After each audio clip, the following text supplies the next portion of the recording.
We are excited to kick off the show with an announcement of a new partnership with NordVPN. It's the leading VPN service that will not only help protect your online privacy, but also open up options for streaming audio, news, and video platforms. It has come up a lot on this podcast where we all have experience trying to get online to track and stream a race, only to find out it's not available in our region. We know how much you froth watching running races and getting good coverage, while NordVPN could be the game changer. How about booking flights and hotels for your next race? Take advantage of ensuring you get the best pricing, and we know how much Croaks loves to save money, and this is one of his personal hacks. NordVPN keeps your information encrypted, so you never have to worry about your IP or location getting out. Also, with NordVPN, once you are abroad and want to access all your streaming services from back home, then you can just switch your virtual location to back to home on your device. And with thanks to the legends at NordVPN, they have partnered with Inside Running Podcast to offer all our listeners an exclusive NordVPN deal by going to nordvpn.com/inside running, where you get a huge discount off your NordVPN plan plus 4 additional months on top of that. It's completely risk-free with Nord's 30-day money-back guarantee. So give it a shot on nordvpn.com/inside running and don't miss streaming the next race.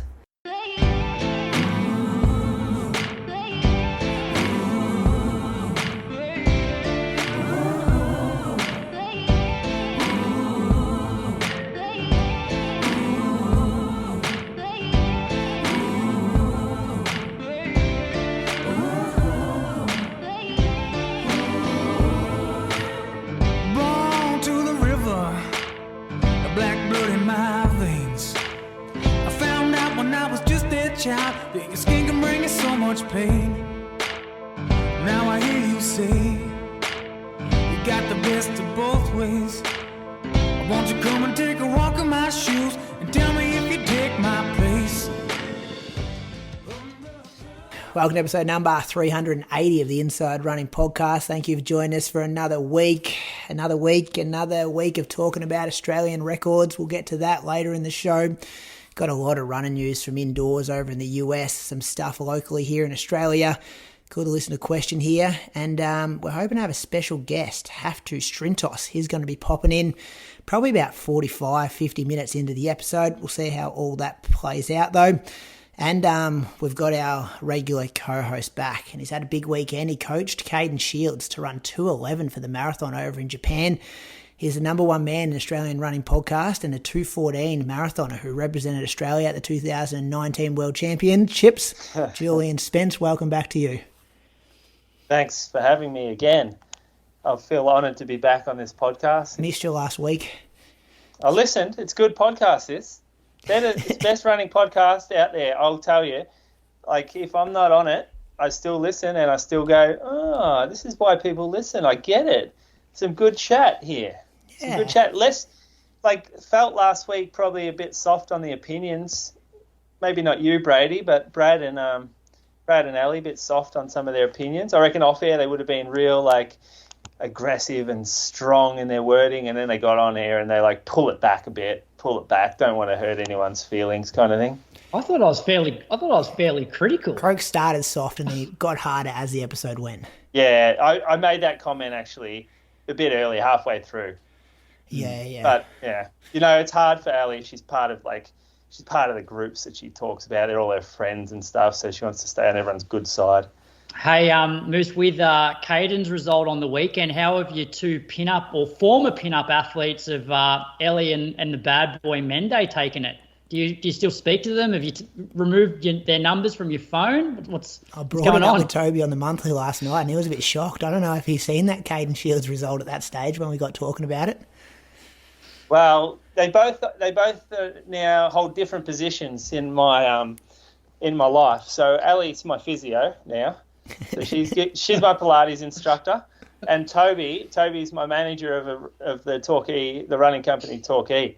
So he said today, I'm nearly ready to find someone to help me with my running again. And I'm like, are you just come out and ask me if you want me to help you. But no, Caden, very good run. Proud of Caden. I mean, Caden's my age, I reckon, or around abouts, and he's been banging away for a very long time now. it should be really inspiring for you blokes as well to see a guy like Caden who's got 2 kids, full-time job, doing his PhD now as well, or his master's, one of the 2 in physiotherapy, just coming out and running a massive PB, 5th place in a race that had, I think he would have been I think he was about the 10th seed with 10 guys debuting who were under 62 minutes, something like that. In Nobeoka, and it was he said it was a little hilly and a little windy towards the end. Very impressive from the New Zealander. And we have a really good relationship. I don't write him day-to-day training. We just discuss what periods of his training he's in, so what part of the year he's in, how it's looking in relation to the races that he wants to go well at. And then we discuss what workouts we think would be best for him and how we can adjust that around his personal situation, which is being a dad with 2 kids and having a job. And yeah, it's been good to watch. A lot of respect for the way Caden goes about it. 36 years old, he is. Yeah, a bit younger, but he looks older. Yeah, got a bit of grey pepper in the hair already, doesn't he?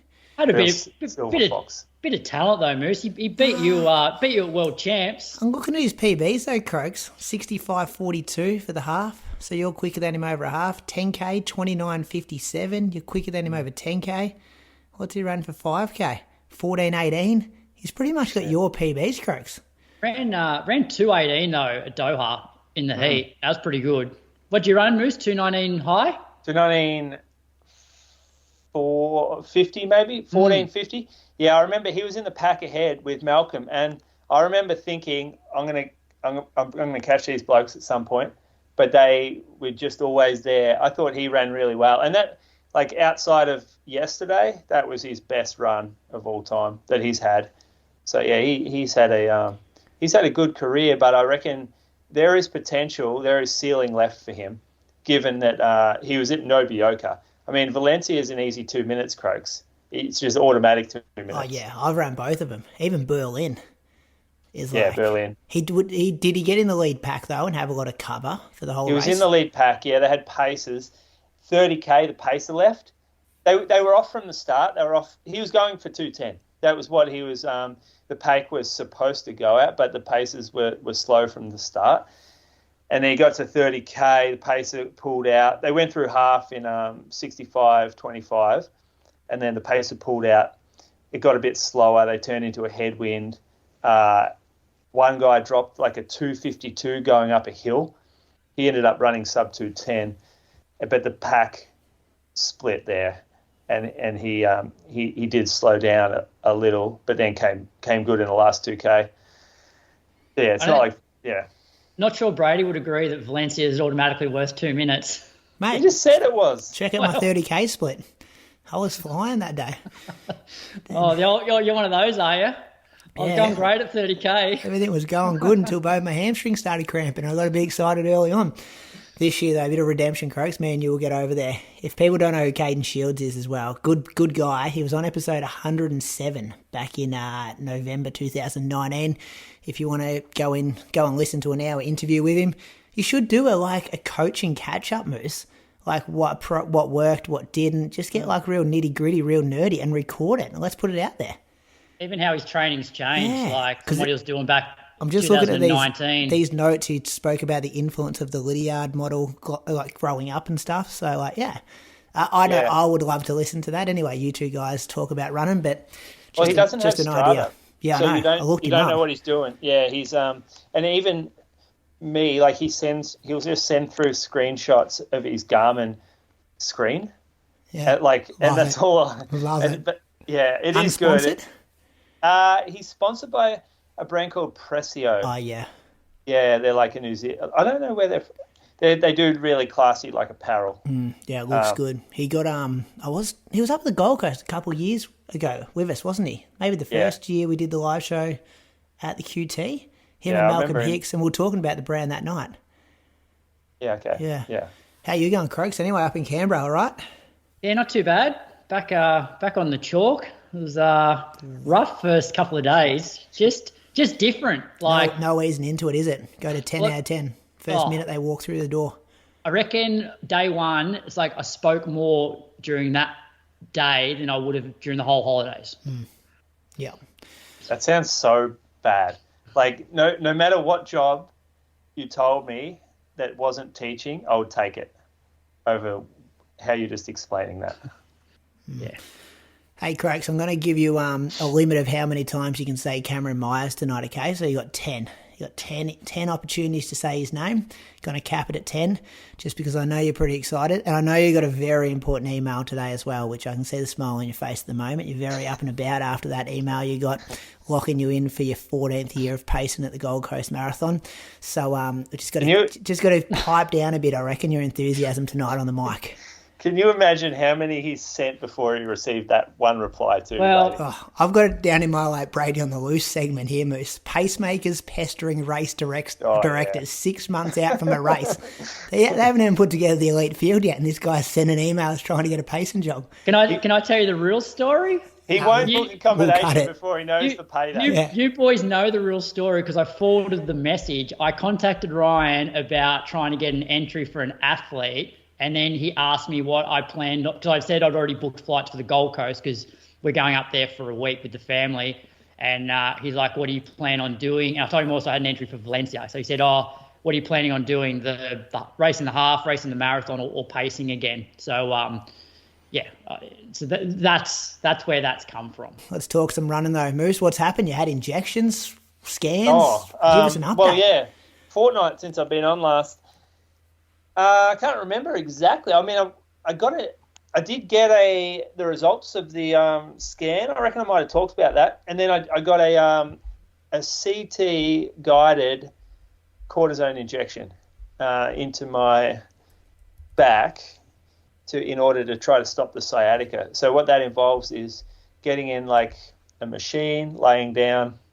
They put you. It's kind of like an MRI machine, but it's way smaller and it's way quicker.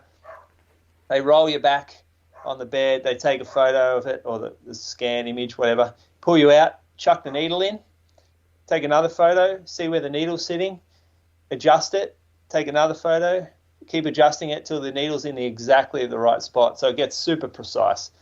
And then they inject the cortisone, which the idea is to settle the inflammation down and hopefully allow the pressure to come off the nerve or the compression off the nerve. And it actually... I don't have sciatica anymore, so it's been really good. I feel like it's worked. But I did have a disc flare-up, so I've got like a secondary back issue, and I had another disc flare-up after I started to jog again after the injection.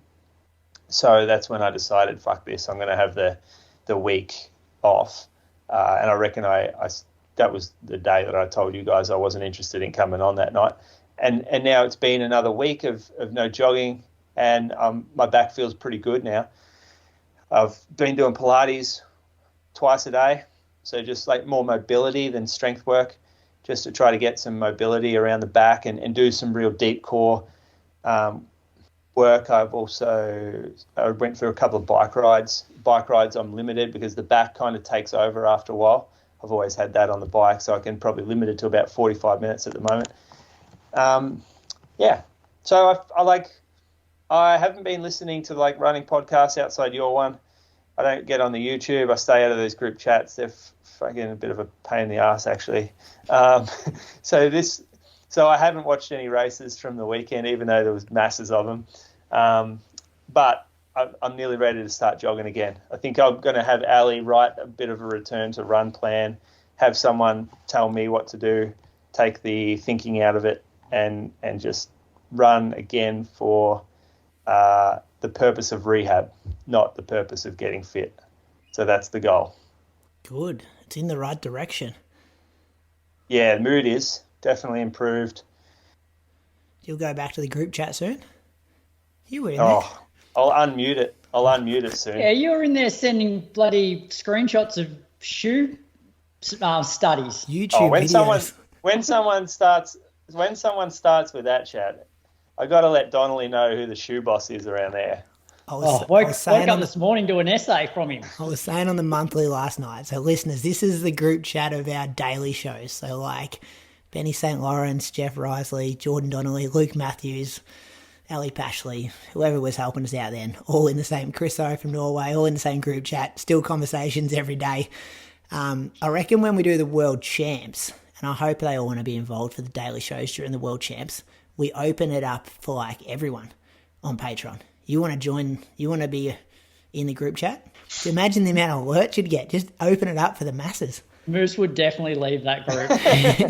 Yeah, it sounds like a Reddit forum. Yeah. Yeah, Reddit's good though, isn't it? I enjoy Reddit. Anyway, sounds like you're going well, Moose. You're on the right direction. Thanks, Brady. Ready to immerse yourself back into the running world as well. So Croaks and I will just have to give you a play-by-play of what happened over the weekend with some of these big races. You haven't seen any footage? Nah, nothing outside a few grabs off like stories on my Instagram. I saw maybe the most I saw was Jess Hull running through the start line, and then Cam Myers again running through the start line. So it must have been the same person just filming, going around just at the start line. Yeah, I didn't actually see the races play out. Yep. Croaks, how you been going? You back? I'm not back, but I'm running more than I have been. So, and I've put a few things in place, so a bit more of a plan depending on how my Achilles reacts to increased load. So, I kicked off Monday, got out in the morning for 45 minutes at 4:27s. Still feeling fairly pain-free. Did want to, and that came off the back of 17K on the Sunday.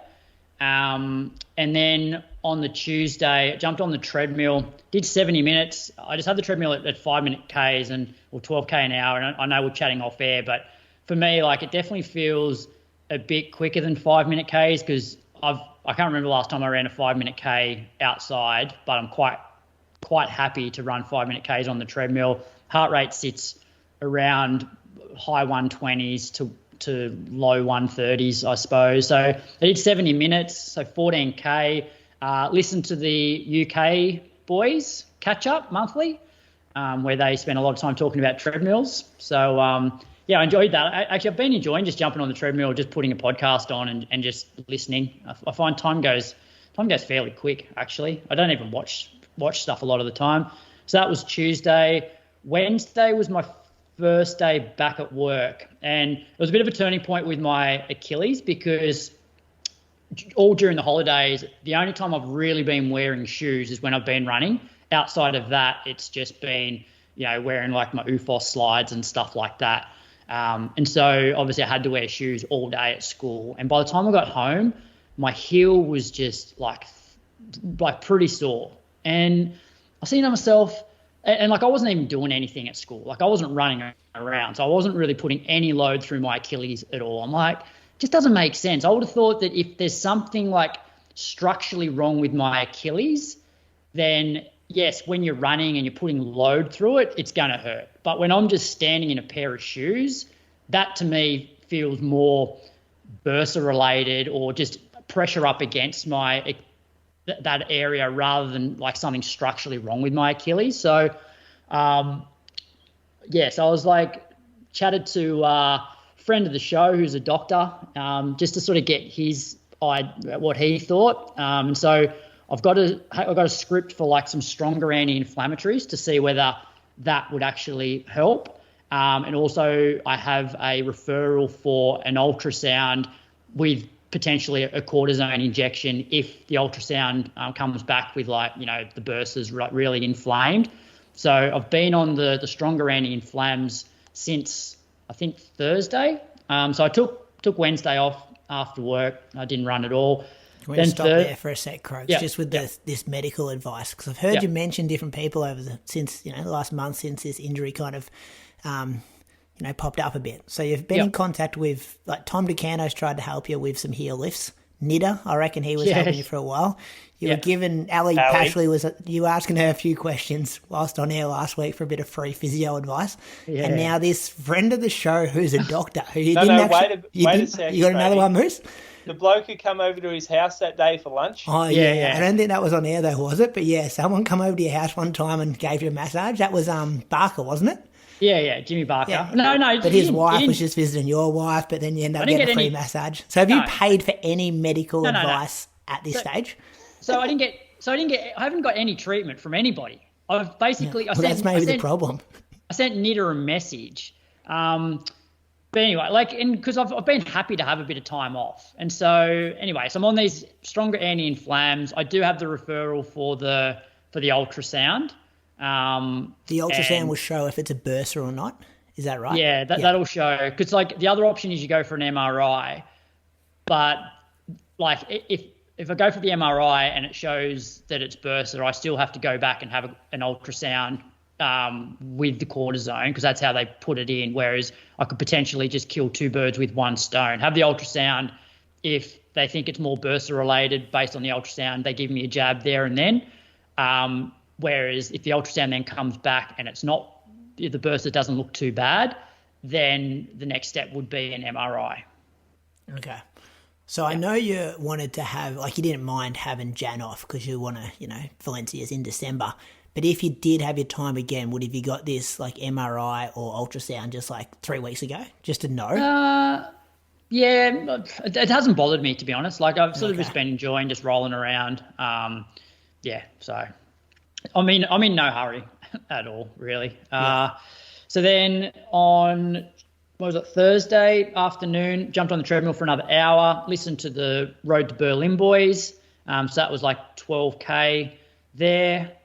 And then did I run Friday? No, took Friday off.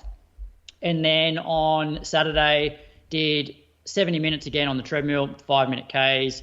And then Sunday got out for 90 minutes at 4:23s. And I wouldn't say my Achilles is, my heel still gets somewhat sore, but it's not too bad while I'm running.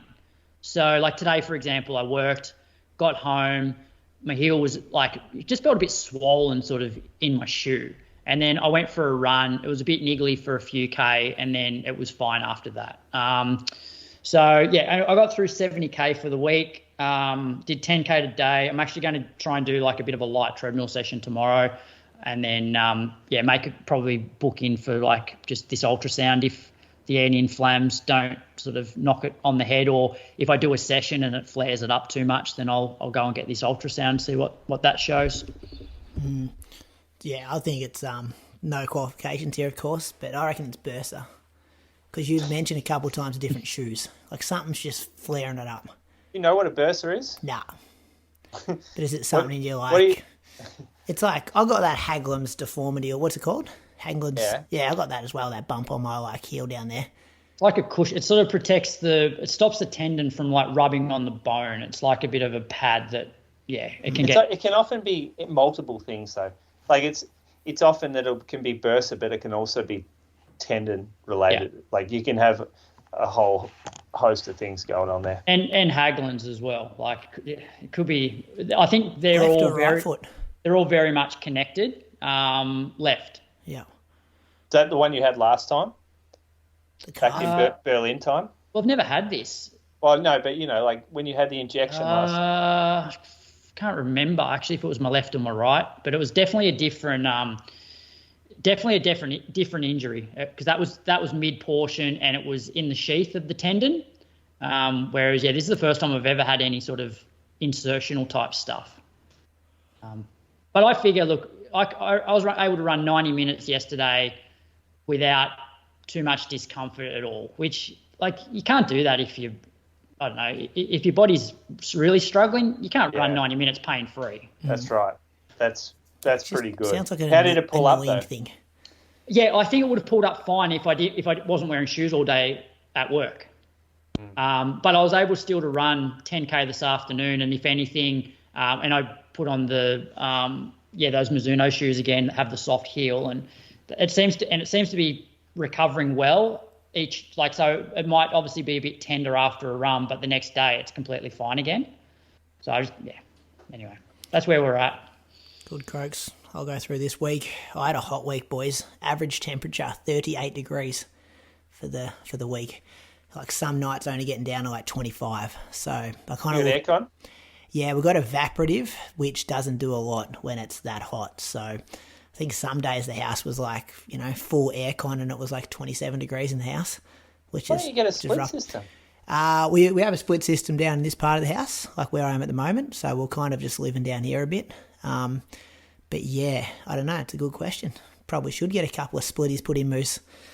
Take one from one of the other houses. I don't have any other houses. You know what? I've actually got a split system in our shed that I pretty much turn on once a year just so it works, because the person we bought the shed off was like a tradie and had it like set up as a real man cave. So it's just a waste of a split system. Oh, get it in your house and got- live. Yeah, Got the family living in the garage. well, I haven't even thought about that yet, Croaks. Anyway. Yeah, you would sleep so well if you had an aircon in there. Yeah, I'll get to my sleep in a second as well. Anyway, Monday, I was coming off a Saturday long run. So Monday I was ready for a workout. I did a Trelful fartlek, which I love that you've been setting for people too, Croaks, that you really, Rob Wilson was talking on the monthly episode that they've been doing Trelful fartlek up in Canberra. Well, we've got a few variations though. Like that one was more off. We don't generally float too much between reps. Neither do I. You don't float it if you do it the Trelful way. My brothers and sisters up in Queensland also know it as Chris Littlejohn fartlek. So 5 minutes, 4 minutes, 3 minutes, 2 minutes, 1 minute, 5 minutes, 25 minutes in total. Jog the minute in between, get faster, and then just top up with 5 minutes of threshold for that last 5 minutes. You don't need to blow the doors off for that last 5 minutes. So I went 3:18, 3:15, 3:09, 2:59 for the 2 minute, 2:49 for the 1 minute, and then 3:14. So good bang for your buck workout, done in 25 minutes. Good way to start the week. And then in the afternoon, I re-signed up to the gym and I ran 30 minutes on the treadmill under the air conditioner. I watched Hustle, the Adam Sandler NBA movie. Moose, you're an NBA guy. I watched that. I actually really like that. It's kind of corny, but it's good corny. Like, I actually enjoyed it. And I don't know a lot about NBA, so like when I see the credits at the end and they put all the NBA stars, like footage of them actually playing NBA, and you're like, oh, that guy was in the movie. I was very smart, and that was Wait till you watch an NBA game and that guy's in the movie. Yeah, It's like the does he star. still play? I don't know if he's in the league anymore. Yeah. He bounced around a bit, I think. I was thinking that at the end there. I'm like, he's did a pretty good acting job for a guy who wasn't an actor. Yeah. It was good movie, and it's one of the. No, it felt like I don't like a lot of movies lately. A lot of those Netflix movies are just shit. Yeah, they're just It's too like- cheap, aren't they? Low budget sort of stuff. And I reckon the quality of acting is getting worse. Like, think of all the great actors we had coming up when we were young. Like, Keanu Reeves, Patrick Swayze, Point Break. Yeah, like Denzel Washington, Equalizer. George Clooney, You got Ocean's 11. Born Identity. Hey, we're sounding old. We got a whole heap of new young listeners with the Cam Myers interview last week as well. So we want to keep them here longer than 25 minutes in. So Do you know what? We'll do them a ease off the favour. old shit. And we'll send them to the Born Identity, the Equalizer franchise, the Mission Impossible movies. How good's that? That's peak Gun? action movie. That latest Top Gun Top was Gun. pretty good. It was good, wasn't it? Rocky 4. Yeah, some good stuff there. We're not that old, mate. You've just given me a list Come of a on. whole heap of movies to now watch on the treadmill for the remainder of summer. So I enjoy that, just putting a movie on the treadmill on the iPad, just watching that. 90 minutes Tuesday morning, 4:22s, 30 minutes on the treadmill again in the Arvo. Wednesday, Archie and I did a workout, 6 by a mile off 90 seconds. This one was pretty nice. I think it did cool down a bit overnight. It was like 17, 18 degrees, which felt cool because we're used to running a bit hotter than that. Heart rate was kind of pretty low, and I was kind of hovering around 3:17 pace for the mile reps. I actually got to a stage, boys, when I'm like, I could do that workout again tonight if I wanted to. But then I worked the whole day and was like, actually, I can't even be bothered going for a double. Like, it's amazing how working and life stress can really impact your energy levels in between 9 a.m. in the morning and 4 p.m. in the afternoon. So, What about the fact that you also have a wife and kids at home? yeah. There's no chance you can get out guilt-free for something like that. Like, I mean, maybe you knock up at 3 o'clock as a That's teacher. 70, 80 minutes. Yeah. That's a lot of time to find. I reckon you just rushing home too. If you go out and do it, it's more detrimental than it's beneficial. Yeah. So that was Wednesday, no double. Thursday, I did 70 minutes in the morning, listening to those UK boys again, Croaks. Thought they were really good. Good chemistry for people who were 2 episodes in. And Jake Smith, I love that guy. He's got to be one of the most honest UK runners who just speaks from his heart. Very authentic. So enjoyed him. Then I changed my laptop background that day. Did you see that photo I put up? You two have had a shirt on and a picture of Cam Myers. I was just still you've mentioned his name like 4 times already, Brady. I'm not sure who's more obsessed here. I'm allowed to. I actually had to do I don't usually talk about my speaking gigs here, but I actually had to do a speaking gig on Wednesday. Oh, here we go. And I mentioned Cam, and then I said, hey, he was also on our podcast last night, so just don't listen to anything I say for the next like half an hour. Just go listen to this interview with this kid, because it was all about these like freak junior athletes who are like. Where's the speaking gig at? I was at St. Joseph's Echuca, the big Catholic school, big sports academy program starting off there. Your school have one of those sports academy? You give them a discount? Well, I said I was going to do it for free. I wasn't going to charge them. And they said, no, we'll give you money. Friday morning, 6 a.m., 6:06, 26 degrees. Archie and I did a warm-up for a workout, just real grim warming up when it's that hot. And you might need to have my Strava open for this, boys, because we got about 6 footy ovals all next to each other in Moama. And one of the best oval is the cricket oval. And they mow it really short, but usually there's no like line there. But this time they've put like white dots around the outside where they must put the cones for when they play cricket. And then they also mowed it even shorter. So we were like, 2 boys in a candy store. Like we usually run on this shitty oval at the back that's got spray painted lines. And we were like, nah, get on this oval. Like this was absolute mint. Got in our spikes. We'd already done kind of like 2 workouts for the week at this stage. So it was like a bit of a top up, just ripped 10 by 1 lap at the cricket oval. We think it was in between. Our watches were measuring 410 metres, which would be generous, but I think it's probably over 400 metres because we were running like 72s, and it felt like we were going around about, 255k pace. So this was fun. When you're training in a new location and you're just like, this makes things interesting. That's what happened to us on Friday morning. 70 minutes Saturday morning and then 30 minutes in the afternoon. Was real tired because my neighbour 2 doors away, they can't control their dogs. And it's a real trigger for me, Croaks. I know Moose is also in this boat because I've seen him trying to look after his dog in person. So the dog was just barking all night. So I had a shit sleep. Woke up super tired.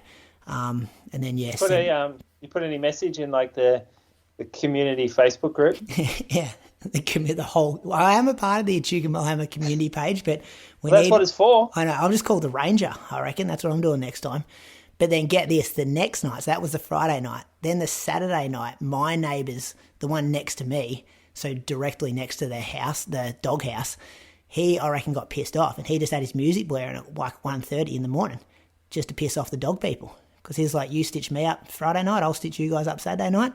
So I don't even want to be in this neighbour war, but I'm getting woken up and I'm not even making any noise. So the dog people home? Yeah, I don't think they're home because they're usually pretty good. But I reckon they were out for the night, and then this dog's just gone crazy. We had the same issue at our old house. They went away and left the dog, and the people 2 doors down were looking after the dog, so just going around and feeding it and stuff. And I knew that they were looking after the dog. And one night, their fence was right next to our bedroom, and it just did not stop. And I basically went down at like 3 a.m., 2 doors down to the guy who was meant to be looking after the dog and said, mate, you're gonna have to do something. Yeah. And like he went and grabbed the dog and took him back to his house. It's just it's so rude. And yeah, I know what you mean. It triggers me as well. I was outside as well, 2 a.m. in the morning. I was like, where is this dog? Because I knew our neighbours next to us didn't have a dog, and I'm like, it's coming from another house. I'm like, this is bullshit. And even if the dog stops barking, you then can't get to sleep because you're so triggered and you're so pissed off that you're on edge. People have been so inconsiderate. Yeah, you just want to fight someone. The reality here is that they've gone out, right? Their dog doesn't bark normally. So they've gone out, their dog barks because they're not home. They don't know the dog's barking. And they get home and the dog stops barking. So they're not aware that they're barking until you say something. Was this middle of the night, Brady? Yeah, this is like 2 a.m. Yeah, well, the neighbour next door, he said something the next night when he was playing buddy Johnny Cash at 1:30 a.m. in the morning. Just go and talk to him. Anyway, there's wars going on in my street, boys. There's wars. You got to stop being a coward. Go and talk to people. I don't even know them. They're like 2 doors down. You don't know your 2 doors down neighbour. You only know your next door neighbour, don't you? You say, "G'day, my name's Brady. You might know me." Might have heard You of might me. yeah. Not sure if you watched Stall 2012. Anyway, so rough night sleep, and then Sunday got out 34k. Not much to report. 4:16 pace. Archie Anthony on the bike. Good chat there. Ran 161k for the week, boys. 100-mile week. First one since before Chicago. Taken me a while to get back up there. Did you hear the news last week, Moose? He's locked in for Ballarat. Not locked in, but it's looking like I'm locked in. Gonna have to send him an email, get a spot. Last year's second place? Yeah, one step higher this year, Moose, you reckon? Well, I haven't seen the field list, have you? Yeah, I have. It's probably When 5. do we get to know the field list? I think is it this week on Road to Ballarat, Crooks? You've got the fastest, We get to release it. I'm chatting to one of the elite guys on Wednesday night. Actually, I heard there's a real big name, like someone quicker than the guy you're talking to. Well, the guy I'm talking to is a 2:17 man. Yeah, I reckon this guy's a 2:15 guy. I'm From Australia? Yeah, knows you very well. Me? Yeah, Ballarat muzzled me. I can't say it yet, but yeah, hopefully I'll enter Croaks. Go back there. One of the guys I coach, he sent me a message the other day asking about accommodation down there because I hadn't looked at it, but I guess because they got like 8,000 entries this year, all the accommodations like sold out, and then it's like ridiculous the stuff that is left price wise. I heard that. Did you hear that too? This. Yeah. Yep. So yeah. Had someone call the store and ask where I think they should stay. Yeah. Okay. Those guys that used to knock off Moose's shoes are going to have a field day that weekend. Imagine the amount of shoes are going to be outside people's apartments. Good memory from you. I think that was Road to Berlin that Tell Me Your Tales days. Oh, it was very early. Was it Inside Running? As mentioned earlier in the show, NordVPN has partnered with the Inside Running podcast to offer you an amazing discount. Head over to nordvpn.com/inside running to get a huge discount off your NordVPN plan plus 4 additional months on top. Think of NordVPN as your personal bodyguard for your online activity.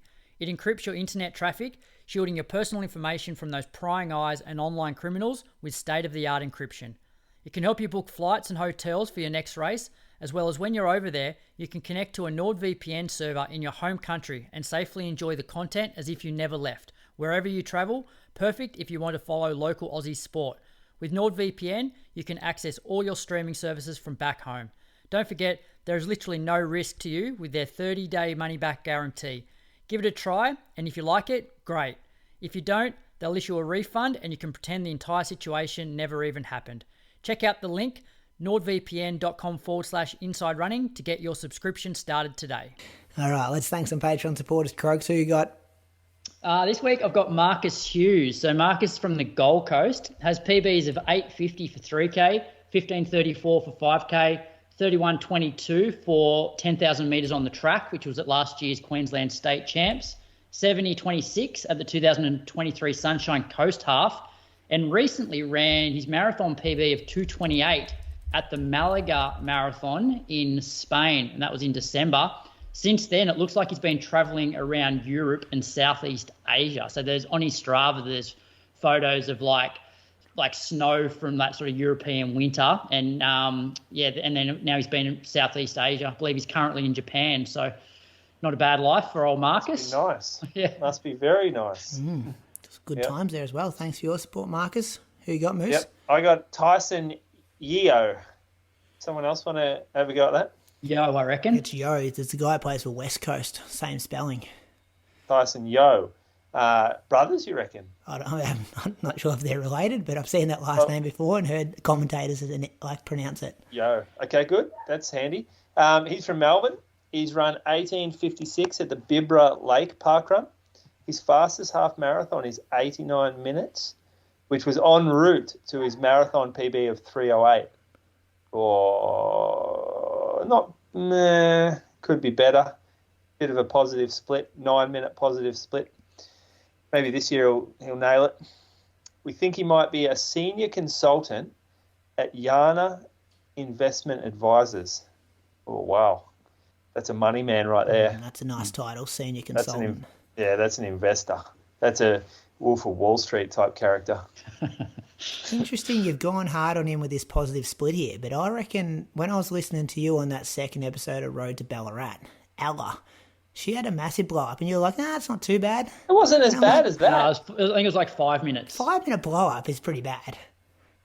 Oh, it's worse. Went too easy on her. If that was me or Croaks, we'd be hearing about it for years with a 5-minute blow up. Race. I think after Moose's Melbourne run, he hasn't been quite as critical. He hasn't been quite as critical of positive splits. Okay. I thought 5 was all right to win the race, Brady. I mean, you didn't win, so you can't really speak it to the winner. You can't talk about her performance when you're a second place loser. Exactly. I'm going to thank Morgan Wardrobe from Melbourne. She's the brand marketing and community director at Lululemon Boys. And I reckon she was 2IC, like acting 2IC recently. I met her when we went to Tokyo a couple of years ago. Remember that trip I went on? I remember that well. That was very hilarious. Flew me Provided business. us some great content. The scavenger hunt? Yeah, photo shoot. What's the massive intersection through the middle of Tokyo? I'll tell the kids about that in years to come. That massive intersection, I did a photo shoot there. Straight through the intersection. Anyway, not very active on Strava, according to Croaks, but has estimated bests of 23:44 for 5K and 50:22 for 10K. I know she's got 2 kids, maybe baby recently, actually, and maybe a French bulldog called Betty. So a massive thank you for your support, Morgan, of the Inside Running Podcast. If you like what we do, patreon.com/Inside Running Podcast is the place to be. Can support us for as little as $5. Oh, there's actually a new function on Patreon, boys, where you can just buy one episode. So if there's one of our bonus content shows that you enjoy, you can just pay just to have that show. So I think I can set the price, which I'm never really sure what amount to put in there for one. Like if you're into the UK guys and you don't want to hear all the other stuff, you can just buy that as a one-off one. Maybe we need to talk off air what we should charge for just one episode. Yeah, I reckon at the moment it's on the higher side for like a one-off episode. But yeah, I think we should have a chat about that and change it. Because I know it's just set at the default. I haven't actually looked into it too much. So yeah, because I guess with our bonus Patreon content at the moment, it is very varied. Like you've got the Road to Berlin boys, you've got the UK boys, you've got Moose doing Shoe Geeks questions with Bree. Is that this week, Moose? Bit of a date night at your house? It's going to be, it's me, Nitter, and Tom again. Oh, you're going to do your Patreon one? A what? Oh, you got confused. You got confused with this 2 weeks ago as well. Remember you were going to do a Patreon Q&A? Yeah, I know, but the boys, you can't hold them back. Okay, that's good. They want to talk about it. They want to talk shoes. Good. The boys have been big on Adidas. Oh, I know. They love some free shit, though, those boys. I nearly got influenced to buy a pair. They're a real ad, though. Like, anything that they get for free, they'll just talk about how fucking good they are. They need me in there just to temper them down a bit of honesty. Yeah. Anyway, so patreon.com/Inside Runner Podcast if you want to read what I'm talking about. Runner News Croaks.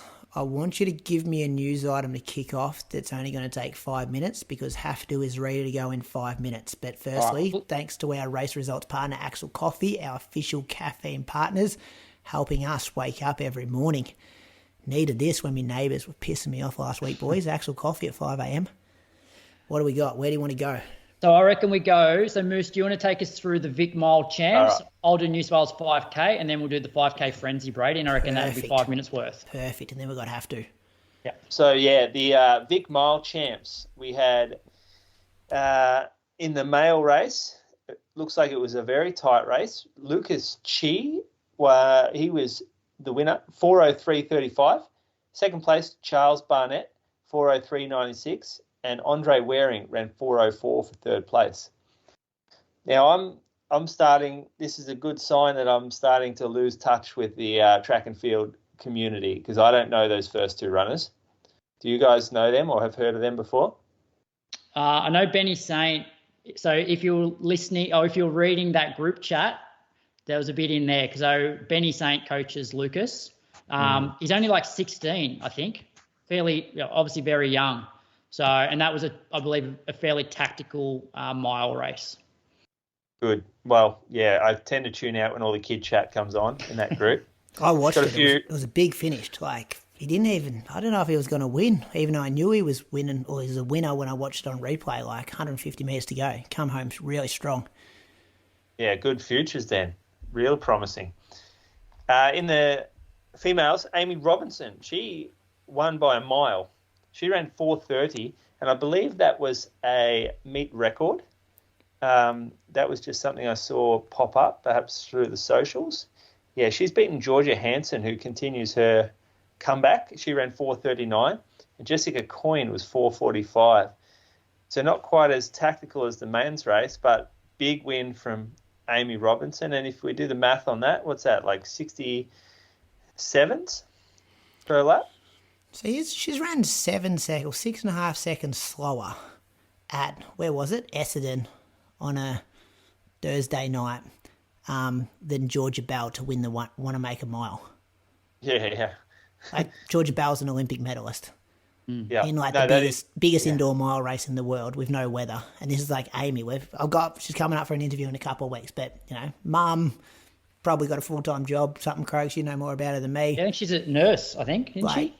Just on a Thursday night ripping miles. People's champ. Maybe the other one was a bit tactical, but yeah. 1.5 seconds a lap, basically. Yeah. That to is watch. cool. One to watch. It is very... How old is she? No idea. Not hard to find out. Isn't that Croaks' job? I'll look it up while you're talking if you want, Croaks, or am I talking? No, I'll go New South Wales 5K champs. So this was held up in Sydney. In the men's, Luke Hintz. So I believe he made a move somewhere just after 3K, sort of gapped the field a little bit. They caught him, I think, with maybe 200 to go, but he was able to find a bit in the home straight to get the win. So 14:11. So both of his parents were actually former state champions. I think his dad was a 10,000 metre New South Wales state champ. Aidan Velton he runs for Glenn Huntley. He got second, 14:12.55, and Kieran Rushton was third, 14:12.75. In the women's, Izzy Thornton-Bott, she got the win, 16:12, beat Lauren Reid 16:18, and Georgia Whincup was third in 16:19. Amy is 30. But training age, I'd say, is a bit younger than that. 30, lot of room to move there. Still fairly new to running, I reckon. And she sort of moved around because I think she made a national final in the 800 one year, and then she sort of moved up this last year to the longer stuff on the roads, and now she's come back to the track. So she's fairly versatile, obviously. 5K frenzy, Bendigo, Friday night, super windy down there. But I've heard, I wasn't there, some good races. Logan Janetsky got the win, 14:23. Will Garbaletto, I think his training partner, was second, 14:26. Nathan Stote, one of the kings of Bendigo, was third, 14:27. A new world record for Reece Langdon for his classification. I'm not sure where he was, maybe fourth or fifth across the line, Croaks, in 14:32. Also in the ASICS kit. Moved from Nike to ASICS. Do you see that? Yeah. ASICS are spending some cash. Going to get to them a bit later. And in the women's, Catherine Dowie was first in 17:07. Meg Oakley-Kerr was second in 17:23. And Alice Oakley-Kerr was third in 17:29. Sisters, I'd say there, boys. Sisters battling it out for some cash on the podium. Very big coincidence if they weren't. Very, very big coincidence. As I add Haftu in, did you see Logan's celebration? He was up and about. Yeah. Well, how many races has he won? I suppose. But he's going to run a lot quicker. I think he's come off a stressy or something, so maybe return to running and stuff. And I don't mind a bit of personality, but there would have been 14 people in Bendigo watching that race who have never seen a celebration like that. They're probably more than 14, but yeah. He would have been entertaining the crowd very well there. Any other comments, boys, before I get our special guest in here? No, looking forward to this chat. I'm looking forward to it because he's quite a secretive man. People don't know a lot about him. We see him racing. He was the first across the line, first Australian across the line as well at the World Cross Country Champs, wasn't he? Smoked up Andy Buchanan at the Bundoora Cross Country earlier in the year. He's got some good results next to his name. Had some shockers as well, though, which I'm sure we'll get to, Croaks. And a bit of a change in training. I think I've got him on the line now. Haftu Strintzos, can you hear us? Hey guys, I can hear you. Great. How you going? Thanks for giving us some time for the podcast. Thank you for having me. I'm doing great. Thank you. Hey, Haftu, we're just saying before you got on the line, you got a bit of this like secretive, we didn't even know you were racing Marugame the other week, and you come out and run 60 minutes 36 to be the third fastest time ever in Australia behind Brett and Andy. Tell us about that race, and when was the decision made to actually do the race? A decision was made about a month out from the race. So it was kind of a last minute decision, and I didn't quite know whether I got in or not. There was a lot of back and forth going on in terms of communication. Yeah, once I found out and just got prepared for it, did the work. I'd been doing the work for a couple of months before that, but didn't quite know if I was racing there or not till, a month before. So in the end, it worked out. So. Did you think you'd go that fast? Like, we saw you on the roads for your debut half marathon at Melbourne, which is, not the fastest course in the world, but was a 60-30 on the cards? Yes, that was in the cards, actually. Going into Melbourne Half, I didn't really train for it. I didn't train for a half marathon. I was still training for the 5K and 10K on the track at the time. There was nothing specific to half marathons. I did a couple of road races, Grand Prix, 10K, and also months before that, did Adelaide City to Bay, and also Gold Coast before that. But I hadn't gone past 10K on the roads. So, but this time around, I was pretty confident that I could do well, but I knew I just had to go with the pace. I knew it was a good setup. I looked at the field. It's the deepest field that's ever been before. So, I can't miss out on this opportunity. Just go for it and see what happens. And I'd like to give a shout out to Andy and Brett. By coincidence, it turned out that we were staying in the same hotel, and I did most of my easy runs in the lead up to Marugame with them, and Easy But Doyle as well. And they were quite supportive. In fact, Andy gave me some useful hints for the marathon moving forward. And this was after the race in Marugame, and, all about how important the preparation is, nutrition is in performance in the marathon. And also, Brett was obviously still is the current national record holder for the half marathon, and I have huge respect for him as well. I can only imagine how difficult it must have been to pull out of the Paris Olympics due to unfortunate injury, and I thought it was quite honourable of Brett to make that difficult call and let Andy compete in Paris instead. So yeah, I really enjoyed my time in Marugame. Haftu, you were just chatting about how the 5 and 10K was your focus, and we were all quite surprised with your debut half in Melbourne, and we probably expected a little bit more from you at, say, Vic 5K champs and then Zatopek. Fair to say they were probably subpar races for you. What changed between those track races and Marugame? Zatopek was definitely disappointing, but months out from that, I decided, it's got to be a trade-off. If we're preparing for the roads, you got to start doing the longer stuff. And we weren't really focusing on the turnover required for the track anymore, and the speed and the turnover required for the track. And that was a trade-off I was willing to make, at least for me, at the stage of development that I'm in for the roads. And Zatopek, I did expect to do much better at Zatopek, so that was very disappointing. But the 5K champs, I wasn't even going to do that until a few days before. So that was just a build up for Zatopek, but I was expecting to do much better at Zatopek. So, but yeah, my mileage had been, much higher than before. So, I guess that would have a role to play for it. And I was speaking to Adam, and we weren't really taking down the mileage for Zatopek that much. Just wanted to keep it rolling to any road race opportunities that would come, like Marugame. And sorry.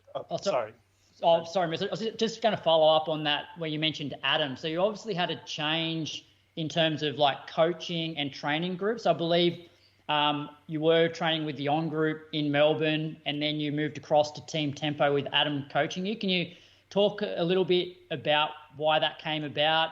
Do you know why On didn't want to sort of re-sign you? Look, at the end of the day, I didn't see quite eye to eye with On, and there weren't really any official sponsorship opportunities that were available to me. Support that I would be satisfied with, and yeah, as soon as I realized that, I thought it was best to move on and find another group, find another coach, and just like kind of choose a niche, choose a distance to focus on. And try to do the best that I can in that distance. That's it's good to see an athlete recognize his value and stick to that, and not just sort of get walked over by taking cheap options. I think we see that a lot in our sport. Is if all the athletes hold themselves to like a higher value, then it will benefit everybody. I agree. Yeah, absolutely. But yeah, at the same time, like if you want to get around to races, you need some support. Those expenses, they add up, man. They really add up. So was that you reaching out to Adam, or do you have a manager that negotiates on your behalf? I reached out to Adam. I think Adam reached out to me as well. Craig might have communicated to Adam about me leaving the On group. So Adam reached out to me, but coincidentally, I also planned on reaching out to him. He did just before me. I'm really happy with Adam. He's a great guy, very considerate, and also, cares about his athletes, but he's got a systematic way of doing the training, excited for what's to come. This is Adam Didyk we're talking about here, Team Tempo over in Adelaide. So is it correspondence for you, or you're not in Adelaide at the moment, are you? No, I'm not in Adelaide. It's correspondence. So just online coaching, been doing that for quite a few months now. Training solo, or you got training partners? I mostly train solo, but I'm hoping that's going to change moving forward as we move into like the marathon and stuff, because it's like it'd be hard to cover that mileage on your own. It's pretty impressive that you've done solo training to run 60, 38, was it? 36? I'm just thinking about all those other people that you're near on the rankings. Like most of them would have a group that they'd be able to jump in with. So it's pretty impressive. And the hint of a marathon, I wasn't sure how much you were going to say about this, because I was doing another podcast last night, Haftu, and I said there was a question about, can Jack or Brett get the Australian record back off Andy? And I said, I think that Andy has to worry about someone who isn't Jack or Brett, and I think it's Haftu Strintzos that he's potentially got to worry about, because if you can adapt to the marathon, the way you've adapted to the half marathon, it could be 206, 207, 208, somewhere around that ballpark early on. I could see that happening in your career. Absolutely. The ultimate, like, the goal is to be able to do the marathons, do some decent time in the marathon and see what happens. But I can't say anything. I like to go into it like just with an objective mindset.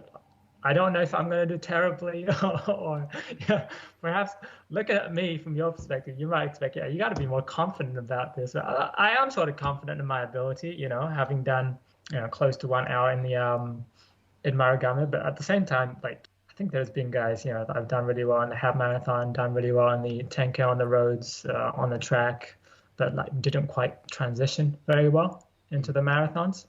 So like, I've never done it before. I don't have a reference point, It was the same when I first did the half marathon at Melbourne. Like excited to find out, absolutely. But, I'll get the work done as best as I can and see what happens. And when will you find out? Yeah, have we got a debut announcement here? We're currently figuring that out. Okay. Whippy has been, Sean Whip, my agent's been working on that, and I think we're probably going to have an announcement soon. So we're talking 2025. Sorry? Like this year, 2025, we'll see you run a marathon? Yeah. Yes. Oh, yes, boys, you get will. Excited. Yeah. Get excited. And Adam Didyk is like, he knows about how to, obviously he's successful with Jess. Like he's going to know all about the fueling, the preparation. Like I think sometimes when people step up, they get the prep wrong, or maybe they don't fuel properly. And I reckon he'd be all over that, Moose, wouldn't he? You've worked with Adam before in a coaching sense with the AA stuff, haven't you? No, not really. Very but meticulous. We've had Jess on a lot. Yeah. And you know through how Jess goes about things, she's executed every single one of her marathons nearly perfectly. Yeah. And you can't just do that by luck. That it's done properly. Yeah, in good hands.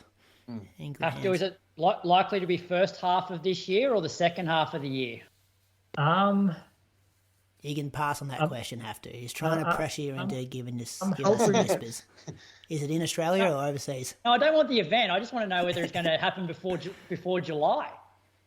I'm hoping it's going to happen in the next 3 months or so. Oh, boys. Yeah. Boys. What city do you reckon? What about No, just give us the country. Actually, even I don't quite know that yet. Yeah. So, the preparation is gonna, I think you're gonna need a good 2 to 3 months to prepare for something like a marathon. So, we'll see. But I'm excited for it. Haftu, on this show, we recap our training every week, and I hope Zaka passed this on to you when it was organised. You're going to come on tonight because my two co-hosts aren't doing a lot of running at the moment. So I was hoping you could share with us some real nerdy stats from some of your workouts from maybe 2 or 3 weeks before Marugame. You got any written down there ready to share for us? Yeah, I do. Sure. Give us some meaty ones. Give us some real impressive ones. What's Adam's training look like? Don't give me tape a week. Give me 3 weeks out, 2 weeks out from Marugame. What'd you do? Oh boy, it was a lot of the longer distance threshold stuff, 2K reps. Surprisingly, it's really not as interesting as you think it is. It's just a lot of mileage, a lot of easy running. Typically on a Wednesday or a Monday, you do an hour to an hour 20 and then 30 minutes in the afternoon. But for workout days, I only work out a couple of times a week, just on Tuesdays and Fridays. And it might be some kind of a pickup, a 60-minute pickup run, or a 4x2 kilometers with 2-minute rest. But I'll be doubling on most days. So, a longer run in the morning and then a shorter run, a recovery run in the afternoons. But it's apart from that, there's not much else really. You might be doing what sort of pace for the 2K reps? In the build-up for Marugame, I was trying to hit the paces. I'd be trying to go 255 to 3 kilometer pace per K pace, and the K reps will be try and go a little bit faster, perhaps start off 255 to 250 and then go down to 245, and that's just a couple of weeks out just to sharpen up. The week before I really did nothing. It's all about recovery and just allowing the body to recuperate from weeks and weeks of high mileage, and then my body responds well to recovery, so there's not much of a program the week of the race. Just there might be one short session, and then the rest of the week would just be easy running. How many Ks a week are you up to, and is that one thing that Adam changed initially to get more kilometres into your training? The kilometers haven't changed that drastically, to be honest. It's stayed around that 150 to 160. It's slightly higher, but it hasn't really changed from before. The type of the training has changed for sure. The longer runs are much longer, but the sessions themselves, the Tuesday, Friday workouts that I do are longer. Tempo to threshold pace, half marathon pace, about that 3 kilometer pace, or slightly faster. And on a scale of 1 to 10 for these Tuesday and Friday sessions, when you finish those sessions, where would you be at on that scale of 1 to 10? If it's in the build up for it depends how far out I am from race day. If it's 2 or 3 weeks before, I'll be trying to hit it's pretty high, high intensity, 8 to 9. But if it's like weeks out or a couple of months out or a month and a half, just like 6 or 7, it's more about mileage at that point. That as you get closer and closer to race day, you worry more about, hitting race paces and seeing how the body responds. Beautiful. Haftu, any more questions for him before we let him go? It's exciting about this marathon debut. Yeah, I got one more. What do you got, Moose? Haftu, last time you mentioned you were trying to be fully professional runner. Have you had to find yourself a job, or are you still full-time running? Yeah, so that was the goal, and I'm still trying to do that. At this point, I've been fortunate enough to, just do this on my own schedule and not have to worry about, a job that that's obviously not sustainable. So you can only I've only been able to keep that going insofar as in the hope that I would get some official sponsorship moving forward to help me with the running at least, And we got Whippy working on that. You've certainly an exciting prospect. So I reckon the brands, they're always after the next big thing. It's too late once they got them. There'll be everyone around but once you go and get it done, everyone will want a piece. They got to get on early, I reckon. Whippy, Sean Whipp's been working hard on that one. So there's going to be an announcement soon on that. But yeah, excited for what's to come. Cool. Well, watch this space, listeners. A couple of exciting announcements coming out of Haftu's camp. Appreciate your time, Haftu, for popping in again. Well done again. Hope you've recovered well off Marugame. And I know you got a lot of fans out there from our community, so keep doing what you're doing. Yeah, thanks a lot. Thank you guys for having me on this show again. On this podcast. I appreciate it, guys. Thanks. Anytime. Don't you have to? No worries, Haftu. See you, mate. Cheers. Thanks, guys. Yeah. All right, boys, let's go to the big story of the week. That was Croaks, the Millrose Games. Yes. Good timing for us too, isn't it? Sunday morning, bang out your long run, get home, have a coffee, maybe a chocolate milk or something, Moose, and put on the stream, which is really easy to watch these days. Yeah, I was actually out running when the 3Ks were on, so I only really watched the mile races. So I'll go through the results of the 3K, but you can talk us through the races, Brady. So in the men's, so Grant Fisher and Cole Hocker, from what I saw, they got away from the field, I don't know, maybe 600 to go, something like that. But Grant Fisher, new world record, 7:22.91. The old world record was held by Lamecha Gurma, 7:23.81. Cole Hocker was second in 7:23.14, so went under the old world record time. And Jimmy Gressier was third in 7:30.18. Aussie Kai Robinson, he was fourth, broke Cam Myers' week-old Aussie record. So the old record was 7:33, Cam ran. Kai ran 7:30.338. So, new national record, also a world championship qualifying time. Had a couple other Aussies. Ollie Hoare, 9th in 7:45, and Stewie was one spot behind him in 10th in also 7:45. Couple a bit of unpacked there. Yeah, the race was so good between Hocker and Fisher that you didn't even look at the time and didn't know it was a world record until the end of it. The commentators didn't even mention it until they crossed the line, and they were like, oh, wow, that was a world record, because they were just at each other. Hocker went with, he's got the big kick, so you just expected he was going to sit and then peel out with 50 metres to go when he got in the straight, but he didn't. He kept the pressure on. Fisher already kept the pressure on after the pace had dropped. And then, Hocker kind of went with, I'm going to say 2 laps to go. And then Fisher kind of outkicked him, which is insane for a 10K, 10K guy to outkick the Olympic 1,500 metre champ. Boys in the message group were like, Hocker made the race. They wouldn't have ran that quick if he didn't do what he did going that early. But I reckon Fisher would have kept it honest, and then Hocker would have been able to close over the top of him and potentially win it and get the world record himself. Not sure about those observations, but I can see where they're coming from. And they were so far out in front, you really didn't even know what was happening behind. Kai Robinson was the only one who went with them, so that was a gutsy move. And I feel like we got it wrong. We slept on Kai Robinson. We forgot about him, boys. We knew he was a freak coming out of college. This was his trajectory. Settled in that on group in in Boulder, and then I feel like we just went to sleep on Kai Robinson. So this didn't surprise me, but I feel like we forgot about him for a while.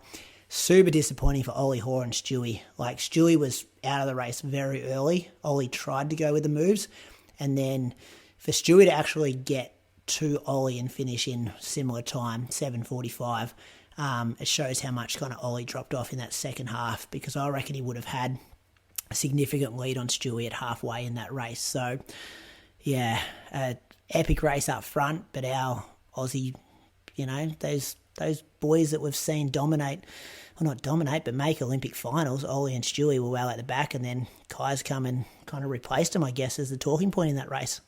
Do you think it's too early to say, like, it's changing of the guard in, like, you know, because, like, obviously Kai's relatively young and he's sort of showing up, Ollie and Stewie, and you've obviously got Cam in the 1500 doing a similar thing. Like, and we sort of spoke about it in the preview to Zatopek. A few of these stars like Jack and Brett, although they're not that old, they've been around a long time and at the top for a long time, and there's quite a few youngsters now, like, you know, nipping at their heels. Do you think? I think you have to wait.